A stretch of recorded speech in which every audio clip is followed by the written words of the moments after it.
अब आगे देखिए, हम यहाँ पे प्रॉब्लम नंबर 3 को डिस्कस करेंगे।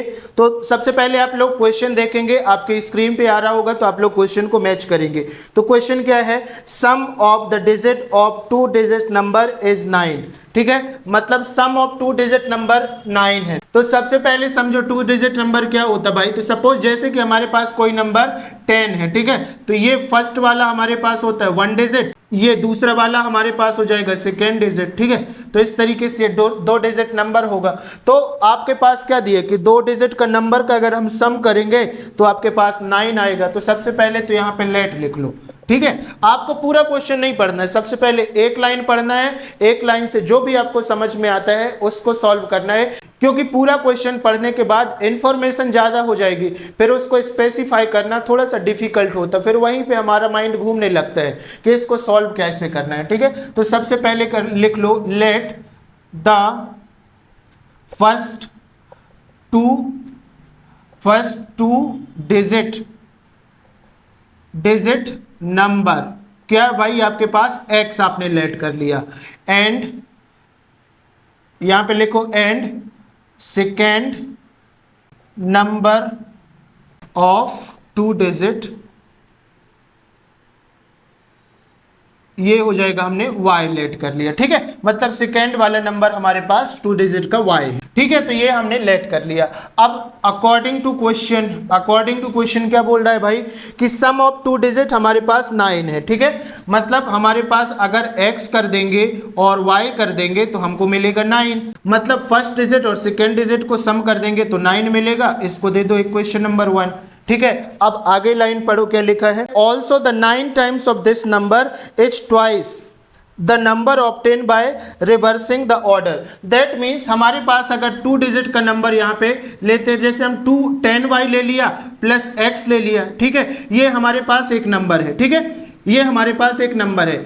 अगर इसको रिवर्स कर देंगे तो क्या हो जाएगा हमारे पास, तो ये हो जाएगा हमारे पास y प्लस 10x हो जाएगा, मतलब 10 का मल्टीप्लाई y के साथ है, अब ये 10 का मल्टीप्लाई x के साथ हो गया, ये रिवर्स होने पे। ठीक है, अगर आपके पास एक ख्याल आता है कि सर आपने यहाँ पे मल्टीप्लाई में उल्टा इक्वेशन लिख दिया भाई, 10 लिख दिया फिर y, तो आपको पढ़ना यहाँ से x प्लस y, मतलब हमारे पास यहाँ पे हमने लिया ना कि भाई 2 डिजिट का नंबर क्या है हमारे पास, x और y है, तो ये हमारे पास फर्स्ट वाला डिजिट x है और ये y वाला डिजिट है। ठीक है, तो इस तरीके से ये हमने लिया है, यहाँ पे सॉल्व किया है। अब आगे आपके क्वेश्चन में क्या बोलना चाहते हैं कि ये जो नंबर है वो 9 टाइम्स है, जब हम रिवर्स कर देते हैं तो जो नंबर मिलता है उसका ये 2 टाइम्स हो जाता है। ठीक है, 2 टाइम्स हो जाता है। तो इस तरीके से आपको वर्ड प्रॉब्लम को जमाना है, अच्छे से अंडरस्टैंड करना है। अगर ये समझ में नहीं आ रहा है तो इसको 1-2 बार थोड़ा सा बैक करके इसको देख सकते हैं ताकि समझ आएगा। तो मतलब इस वाली क्वेश्चन को हम यहाँ पे पूरा लिख देंगे। तो क्या हुआ भाई, आपके पास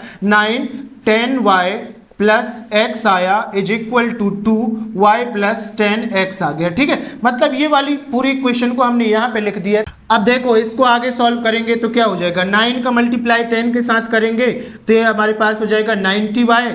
ठीक है, प्लस है तो प्लस लगाओ, 9 का मल्टीप्लाई x के साथ करेंगे तो 9x हो जाएगा, इक्वल है तो इक्वल लगाओ, 2 का मल्टीप्लाई y के साथ करेंगे तो 2y हो जाएगा, प्लस है तो प्लस लगाओ, 2 का मल्टीप्लाई 10 के साथ करेंगे तो 20x है तो x हो जाएगा। ठीक है, अब हम x और y को अरेंज कर लेते हैं। तो यहाँ पे देखो सबसे पहले x वाले को हम सॉल्व कर लेंगे। 9x है तो यहाँ पे 9x लिख दिया। ठीक है, ये 20x RHS में है, अगर ये LHS में आएगा तो इसका साइन कन्वर्ट हो जाएगा, दैट मीन्स ये माइनस का 20x हुआ। ठीक है, अब ये आगे प्लस 90y है तो यहाँ पे प्लस 90y लिखेंगे।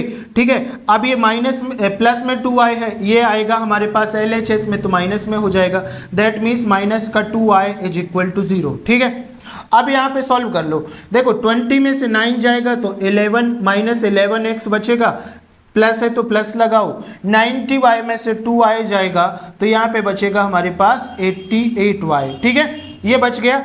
अब इक्वल टू 0, अब इसको आगे सॉल्व करोगे तो क्या हो जाएगा, तो चाहो तो 11 का डिवाइड कर देंगे ना, एक क्वेश्चन को छोटा करने के लिए हम लोग 11 से डिवाइड कर देंगे तो ठीक है, डिवाइड यहाँ पे भी होगा, यहाँ पे भी होगा, यहाँ पे भी होगा, that means divide by 11 divide by 11 divide by 11। ठीक है, तो ये क्या आपके पास हो जाएगा, ये आपके पास हो जाएगा माइनस का x, ठीक है, प्लस का 8y 11 8 जा 88y is equal to 0।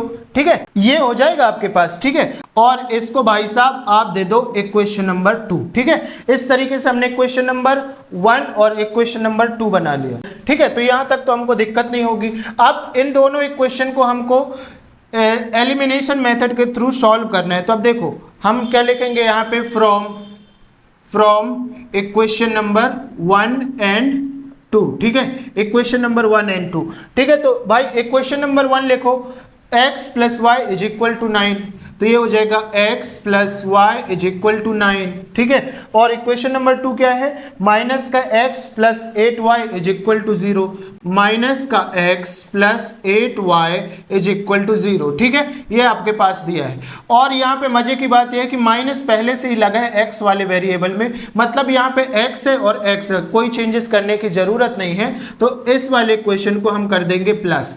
Plus करने पे कोई भी साइन चेंज नहीं होता है, ये आपको पता होना चाहिए। तो ये प्लस का x और माइनस का x तो कैंसिल हो जाएगा आपके पास, और ये प्लस का y और प्लस का 8y, दैट मीन्स यहाँ पे हो जाएगा हमारे पास 9y इज इक्वल टू, और ये हो जाएगा आपके पास 9। ठीक है, और यहाँ से अगर y की वैल्यू निकालेंगे तो 9 डिवाइड बाई 9, ये जो 9 है इसका मल्टीपल है। ठीक है, और इसको सॉल्व करेंगे तो 9 1 जा 9 और 9 1 जा 9, दैट मीन्स y की वैल्यू आपके पास आ गई 1। ठीक है, अब y की वैल्यू को इक्वेशन नंबर 1 में पुट करके हम x की वैल्यू निकाल लेंगे। तो आगे क्या लिखेंगे, now putting value of y in equation number 1। ठीक है, इक्वेशन नंबर 1 क्या है भाई आपके पास, x plus y is equal to 9। तो लिखो x plus y is equal to 9, और y की वैल्यू 1 पुट करना है। तो ये हो जाएगा x प्लस वाई की वैल्यू क्या भाई, यहाँ से 1 पुट करनी है ना, तो 1 is equal to 9, that means x is equal to 9। ये प्लस में है, RHS में जाएगा तो माइनस में हो जाएगा, दैट मीन्स x की वैल्यू आपके पास क्या आ जाएगी, 8 आ जाएगी। ठीक है, इस तरीके से आपने x और y की वैल्यू निकाल लिया। और x y क्या थी भाई, first digit of the number हमारे पास क्या था, x था, दैट मीन्स ये हो जाएगा आपकी, इसकी वैल्यू आ गई 8, और ये सेकेंड डिजिट था, ये आपके पास आ जाएगा y, दैट मीन्स ये 1 आ जाएगा। ठीक है, इसकी वैल्यू 1 आ गई। अब यहाँ पे आप लोग एक चीज समझ सकते हैं, दैट मीन्स अगर इसको हम नंबर के फॉर्म में लिखेंगे तो क्या हो जाएगा, ये तो हमारे पास क्या है, मैंने बताया था नंबर आपके पास क्या होगा, x और y के फॉर्म में होगा, क्योंकि ये फर्स्ट डिजिट ये सेकेंड डिजिट, दैट मीन्स ये हो जाएगा आपके पास 1 8 और ये y वाला 1, तो आपके पास जो नंबर होगा वो 18 होगा। ठीक है, तो चाहो तो आप लोग लिख सकते हैं लास्ट वाली लाइन में कि द 2 डिजिट नंबर इज 18। ठीक है, क्योंकि हम लोग यहां से निकाल चुके हैं। आई होप सो दोस्तों कि ये वाला इक्वेशन भी आपको बहुत बेहतर तरीके से समझ में आया होगा, कोई भी प्रॉब्लम नहीं होगा। अगर कोई भी प्रॉब्लम आपको लगती है कि कहीं पे भी आपको इशू जा रहा है तो आप कमेंट कर सकते हैं, मैं सारे कमेंट का प्रॉपर तरीके से आंसर करने की कोशिश करूंगा। अभी तक आपने वीडियो को लाइक करके चैनल सब्सक्राइब नहीं किया तो कम से कम इतना काम तो आप कर ही सकते हैं। ठीक है, बहुत मेहनत लगती है दोस्तों, कम से कम आपका एक लाइक और एक कमेंट किसी को पॉजिटिव एनर्जी दे सकता है। तो मुझे लगता है कि आप लोगों को भी एक पॉजिटिव एनर्जी देना चाहिए, जिससे और भी अच्छे तरीके से काम किया जा सके, और जो चीज़ें इंप्रूव हो सकती हैं उसको भी इंप्रूव करने की कोशिश किया जाए। तो बस अब हम मूव ऑन करेंगे प्रॉब्लम नंबर 4 की ओर।